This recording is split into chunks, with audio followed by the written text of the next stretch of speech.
It is another fine Sunday morning. It's at 5:45. We are week 2 of week 3, week 3 of Raider, which is Bald Omni-Man's, one of his bodybuilding programs on Boost Camp. We've got day 2, which is lower body with a little bit of posterior.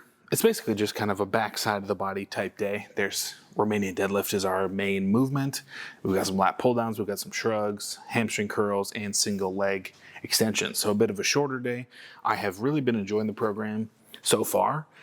I have found that it's pushing me just to about my recovery limit in terms of the amount of exercises per day. I've been noticing in the weeks prior to my layoff, or my break, I guess, that any program that had more than like 8 exercises a day, sometimes even 6, I was just feeling so burnt out towards the back half of the workout that I really wasn't getting quality work done towards, the 5th, 6th, 7th exercise. So for this program, usually there's 5 to 6 exercises per day. And then, sometimes there's optional exercises that I throw in there if I'm feeling pretty good on a specific day, but just kind of understanding that with the lower level of exercises or the less exercise selection that is on the day just gives me more license to really lock into the exercises that I'm supposed to be doing, pay more attention to it, get the most out of it rather than kind of just breeze through it so that we're getting out of the gym in a timely manner.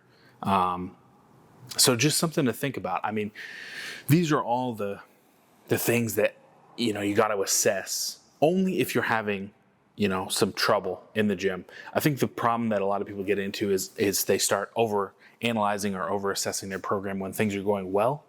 I don't think you should do that. If you're recovering well, you're adding weight, you're adding reps, you're adding, rep quality week to week. You're sleeping, you're eating. Leave everything be. Let it just simmer. Let it percolate in your system. See the results that you're getting. But if you're running into some of those issues, for me, I was always running up against the limits of my recovery. So, I thought maybe it was intensity. I lowered the intensity. It really wasn't that. I still felt super burnt out. Still felt like I could get through 2 weeks of a program and then I'd be dead. So I guess I kind of stumbled into by accident the fact that it was too many exercises per day. And that may not be a permanent thing. Like I said, in the last vlog, I'm working on muscular endurance, with these higher rep exercises. So it could be that I just have to build back up tolerance to that amount of workload. I never really got reacclimated to that amount of workload post baby. So enough yapping. We're going to warm up with Romanian deadlifts. We're going to see what we get. It's 9 reps, I believe, and it's a top set back down method. I think you do a top set. I think it's RP like 9 today. So we're going to see if we can get pretty close to technical failure. And then you do 85% of that top set for the next couple exercises. So I'll set up the rack a little bit, and we'll work through our warm-ups. Let's jump into the first warm-up set here. Starting at 135. I just find anything below that really isn't a warm-up. It's kind of just going through the motions. I've been having a little bit of a difficult time accurately choosing weight for our top sets on the Romanian deadlift. I just find it's very day dependent. Some days I feel really strong on this exercise. Some days I just feel like I don't have it at all. So let's really try and drill down to the warm-ups to see what our top set's going to be.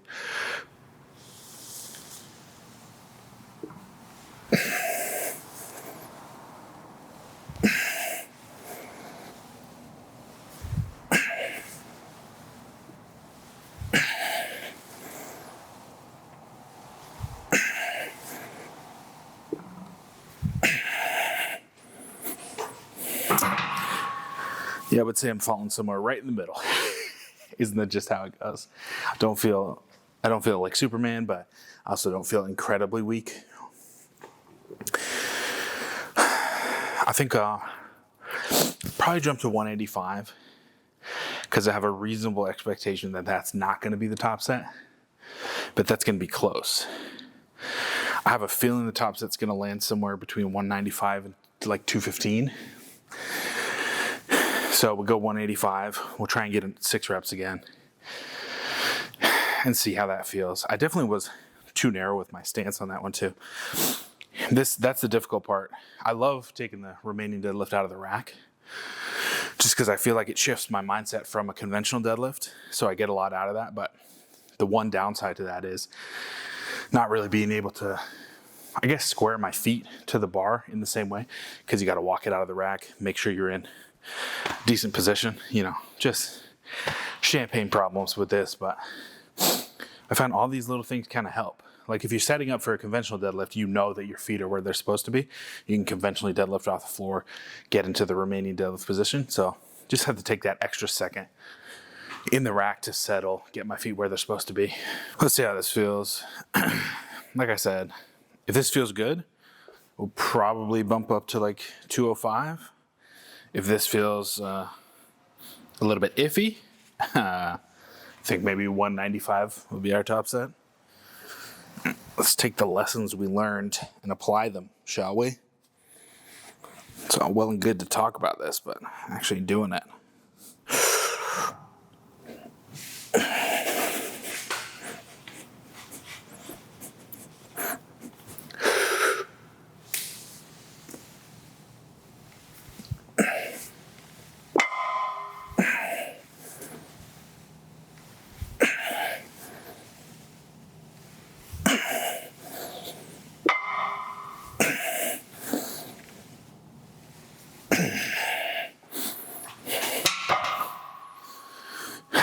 Well,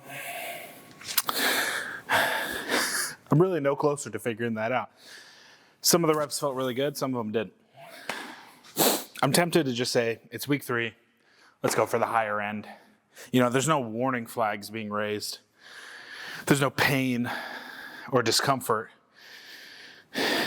So I tend to lean more difficult in that scenario.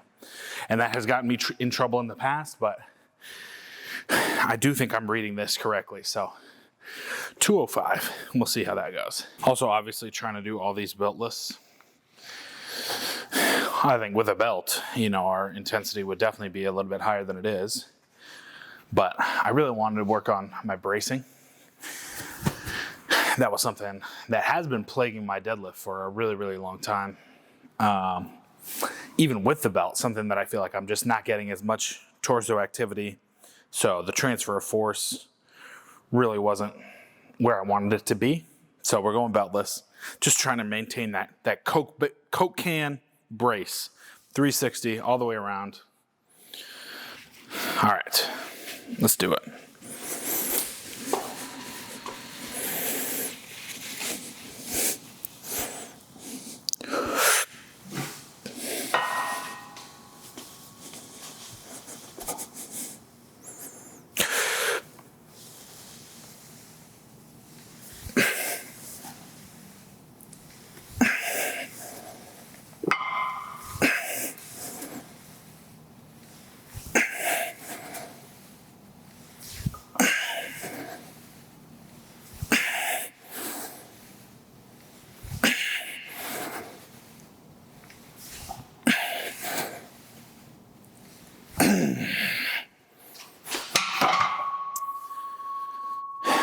Definitely more of a 7.5, 8 than a 9, but you know, live and learn. The issue here was week 1, I vastly overshot. I threw like 225 on there and I only got like 6 reps. So I've been playing catch up on week 2 and 3. It's fine. I mean, good work is still getting done. That's the thing that I think gets lost in the discussion. RPE, percentage, whatever, intensity, you know, choosing the right weight. Unless you're like vastly undershooting, you are still getting good work. It's just that we're not being as efficient, or we're not getting close to the top of the pyramid if we're not super dialed in. But it's not like, you know, if you miss your RPE or your RIR by like 2 reps, that none of this counts, you know? The ledger doesn't get wiped clean. You're still you're still doing work. So I try to remind myself that.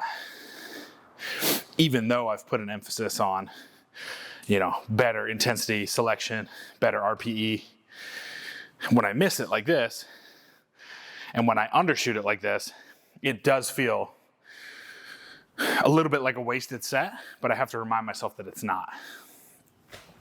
Okay, so take 85% of this. We got 2 more sets, and then we're moving on. Technically, I think it's more like the 175 range, but you know, I figure a little bit of a miss on the top set. We'll add 10 pounds to the back offs, and it'll all come out in the wash. You know, it's not an exact science. I always got to remind myself that. I would love for it to be an exact science. My mind kind of trends towards that direction of pure input equals pure output. That is not the case, even in the slightest. So I'm working against tendency here, working against my personality makeup, but I think that's what makes the gym so fun.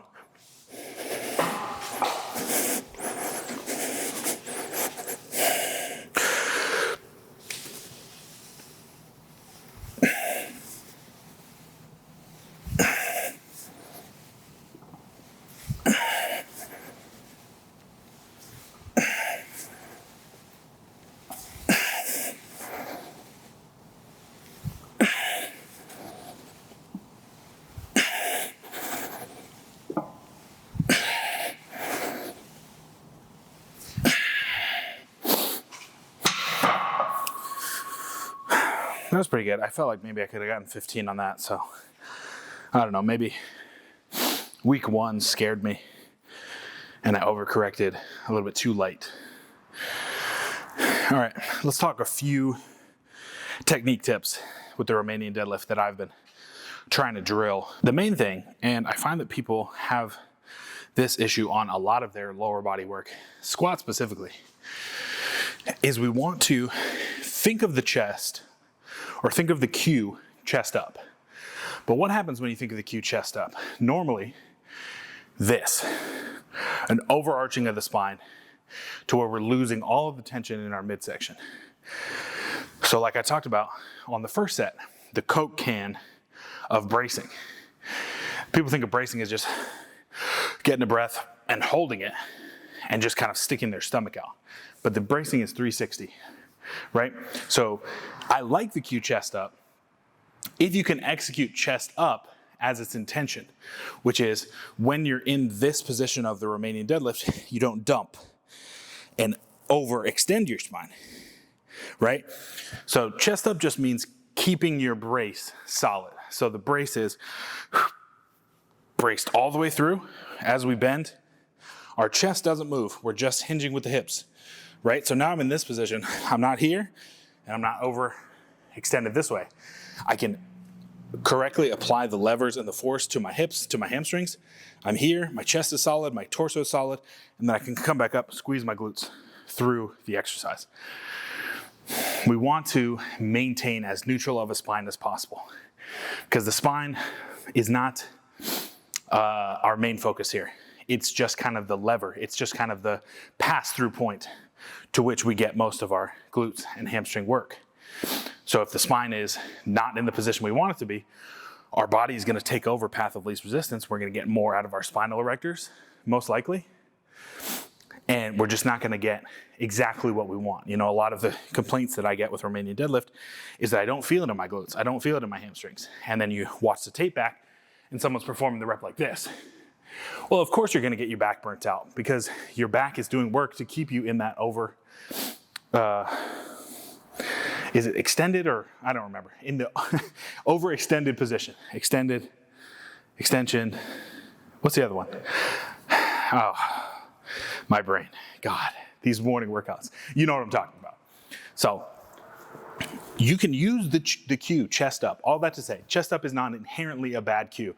I have found that it's kind of come out of favor because, well, for me specifically, because it just indicates this position because you want your chest to be up facing the ceiling, when in actuality, it's harder to cue neutral spine, Coke can brace. Chest up is an easier thing to say. So whenever you hear the cue chest up, that doesn't mean, nipples to the sky. All that means is keep your brace like this in the squat and in a Romanian deadlift, right? The other thing, sitting the hips back is incredibly difficult for a lot of people balance-wise. But you can see I'm really focused on trying to basically push my butt towards the back wall so that I'm into this position, so that I'm fully getting as much of a stretch as I can on my hamstrings, so that I'm actually getting something out of this exercise. And then finally, if you're having lockout issues, which I know a lot of you are in your conventional deadlift, snap that lockout. So once you pass your knees, as you're bringing the weight back up, start to think about, okay, I need to really drive my hips forward. And how do we do that? We squeeze the glutes, right? So as you're in this position here, once I pass the knees, what's going on in my head is glutes, glutes, glutes, glutes, glutes, boom, fire. Push forward. You gotta practice those positions that you're weak in. People talk about carryover from different exercises. I'm a huge fan of carryover from different exercises, but you have to train the things that you want to carry over. So if you're trying to do lockout work, Romanian deadlift is great for that. There are different exercises that I would probably program, but we can always get something out of not just the musculature in an exercise, but also the technique in a secondary compound movement, right? So your pause bench press, your Romanian deadlift, your pause squat, all the secondary supplemental stuff that we use to train the main movement. If we're not cueing and thinking about the weaknesses in our main movement, whatever that individually is for you, I feel that you're not getting 100% out of the exercise. You're still gonna get the muscular growth, you're still gonna get the strength gains most likely, but if you want those cues, if you want those technique tips to carry over, start to think about them here. So driving the hips forward, all that stuff. Hopefully that made sense and that can help you with your Romanian deadlifts. Obviously I'm not perfect with it, but I do find that I have a pretty decent grasp of Romanian deadlifts. I've gotten a ton out of the exercise, and that's because I've drilled my form pretty intently. So I think the main thing is just we need to learn how to brace again as a society. It's not just puff your stomach out. 360. Last set. Let's put some of the tips that I just talked about into practice. I'm decently happy with the output today on Romanian deadlifts. I do think that we undershot it a little bit, but overall, so far, it has been a good day. All right. So you can tell before I even go into the movement, I want to brace. So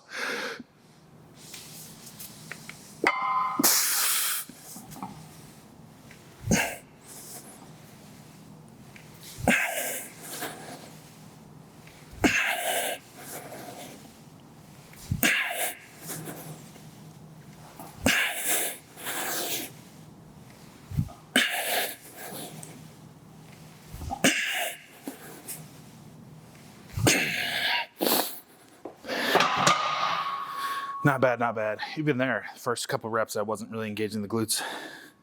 So it's a constant process. It's a constant thing.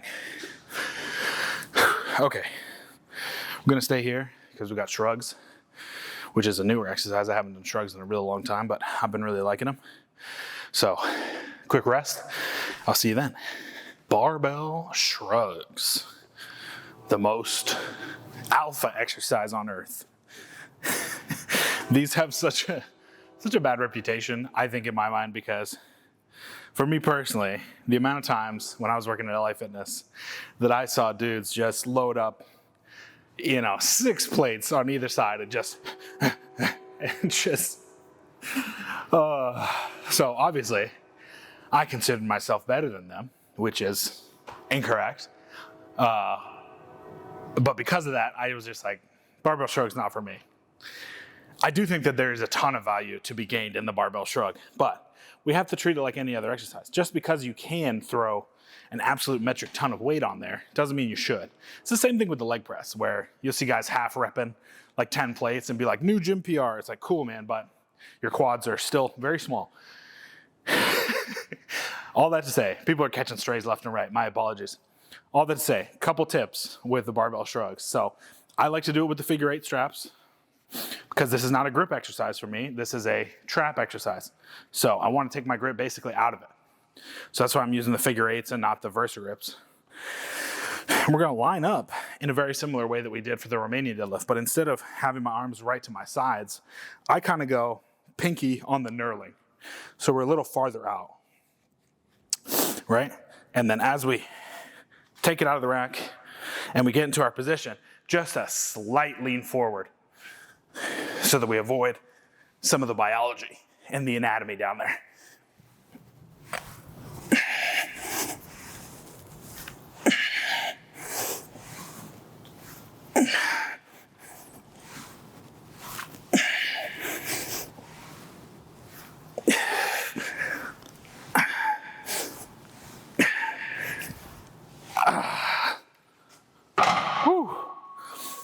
And then we're just doing full reps, right?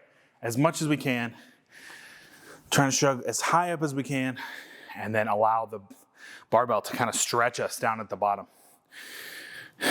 I'm really actually enjoying having these in the program. I'm trying to think if there's anything else I want to say about it. Not really. Just, you know, sometimes I overreact to what I assume is the incorrect way of lifting. Just goes to show there's value in almost every exercise that's out there. It's on the practitioner, it's on the individual to glean that value. The more I train, the more I'm kind of moving away from the position that I had, that there are specific exercises that you just should not do at any time. I mean, maybe there's a few exercises like that just absolutely don't do anything for you, but the more I train and the more programs that I'm exposed to, different exercises, different rep ranges, I just find that there's value to be gleaned in a lot of these different exercises, as long as you're putting in the work to figure out how each exercise relates to your body, how to get the most out of it. So, you know, my apologies to all those dads out there that were repping, you know, 405, half repping on the on the shrug. You're probably getting something out of it. So there you go. All right, I don't think we need another set of shrugs. We'll jump to the leg extensions on the video. Seated leg curl is my favorite. I find so much more value out of this machine than I do the lying leg curl. I think that's partially because the lying leg curl kind of makes me nauseous, you know, just laying on my stomach. So that's personal preference. I don't feel that as if I'm missing out on too much. But if I was, what I would probably do, like if I was concerned about missing some hamstring development, I'd probably do my main movement on the seated leg curl and then maybe a single leg, kind of lighter, you know, higher rep, maybe 12 to 15 single leg on the lying leg curl, just to, if I was being very, very neurotic and wanted to cover all my bases, that's what I would do.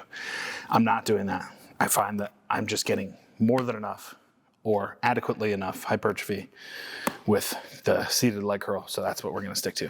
Before we jump into this set, a quick weight loss journey update. The rate of weight loss has slowed, obviously.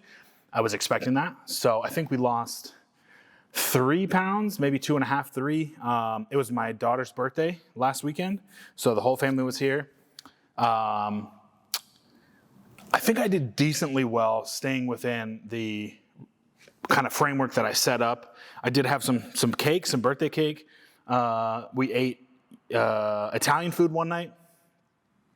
But what I keep telling myself, and what I want to, you know, tell anyone who's watching this, who's going through a weight loss journey or who has struggled with their weight in the past, you know, you got to think, how is this lifestyle going to affect the rest of my life? So in my mind, the calculation went, am I going to overstress about getting my meal prepped meal in, not have birthday cake on my daughter's birthday? That feels like it just doesn't have a ton of value for me. I value the communal family time, the building of memories, the building of connection with my daughter, more so than I value a faster rate of weight loss. Because it's not like I completely gave up, right? It was one meal and a dessert, and then we're right back on track the next day. In my younger days, in my more disordered eating days, I either would have completely given up and just binged the next 3 days, or I would have felt so despondent by the fact that I couldn't stick to my diet on a holiday or on a celebration day that I would have overcorrected down to like, 1,500 calories for the next 3 days to kind of make up for what I messed up. And with a little bit of experience under my belt, I can see that those are some pretty disordered eating patterns. So hopefully I've learned and I've grown from that and I've gained a little bit more experience. There's still that guilt, but I'm trying to fight against that guilt because there are still going to be Christmases, there are still going to be Thanksgivings, there are still going to be birthdays and weddings and all of the things that make life worth living, these communal moments of celebration. And I don't want to be the guy that's bringing my Tupperware to those things. I'm not a competitive bodybuilder. I don't have to hit a hard weight cap. I'm trying to get healthier. And part of health, holistically, is mental health, is communal health, is relationship health. And I have found that I value that relationship health a little bit more right now than I do, my weight loss. If I was diabetic and, had other health factors that were kind of holding me back, I think that calculus would change. But these are the questions we have to ask ourselves. If I'm trying to lose weight to live a better life, why am I sacrificing a better life right now? Not 100% sure. So hopefully that thought process is something that you can have in the back of your mind. I'm not telling you to cheat on your diet constantly. Willpower and discipline are still incredibly important, but they're precious moments, and we only get a few of them in life. And my child's first birthday was an incredible time with the whole family, and I wanted to celebrate that with her and with them.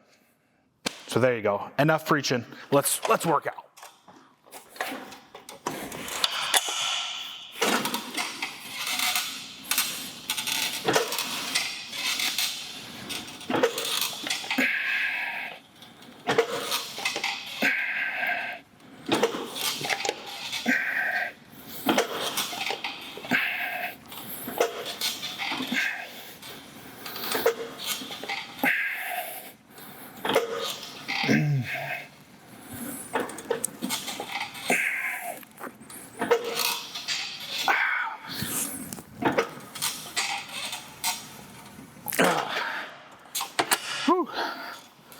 All right, I'll do a couple more sets here and we'll jump to the single leg extension. Last exercise of the day, single leg extensions. This is a little bit of the quad work on the posterior chain day. And then we have a little bit of like posterior chain work on the quad day, which is day 3. One thing I'll say about single leg, single arm, whatever, I'm sure I've said this before, but start with your weaker side and gauge your weight based on that. So for me, my left leg is a ton weaker than my right. Like I got 80 pounds on here. With my right leg, I could probably do 100, but I think 80 is around an RPE 8, 9 for my left leg. So just gives you a good way to gauge, the weight that you're doing. Yeah, and that could be because my knee, I'm right side dominant. So that could be, my right leg could just be stronger. But this is the power of single leg work.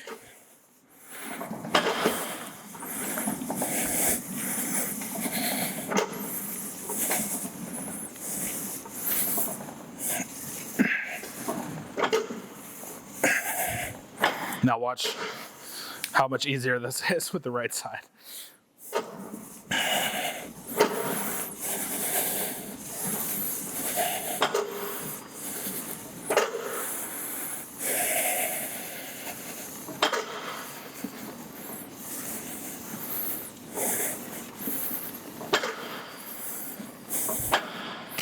It's like nothing.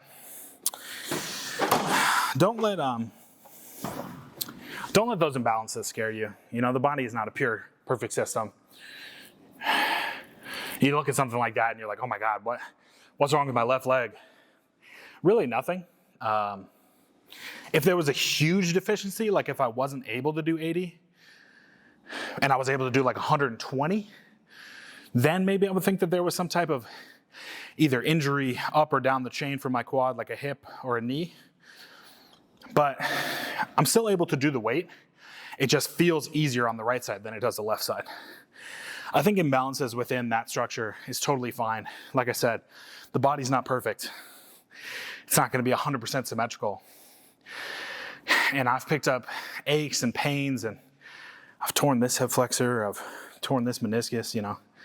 So I've done a lot more rehab work on my right side. And a lot of rehab work is single leg exercises. So I think maybe it's just that I have more familiarity with that. So, you know, don't let it scare you if you're experiencing some of those slight imbalances. It's only when, I think maybe if the gap is like 40 or 50 pounds, then maybe, you know, talk to a physical therapist, try and work it out a little bit. But if it's just harder on one side, who cares? That's just humanity. That's just the body. All right, that's gonna do it, folks. Thank you for sticking with me. If you've got any questions about this program or you want to run it yourself, there's a link for our Discord and a link for Boost Camp. You get 2 free weeks. If you use my code, it's linked down there. Helps the channel out quite a bit, so if you'd be willing to do that, I would very much appreciate it. Let's see, anything else? No. We'll see you next week. Get strong and stay strong.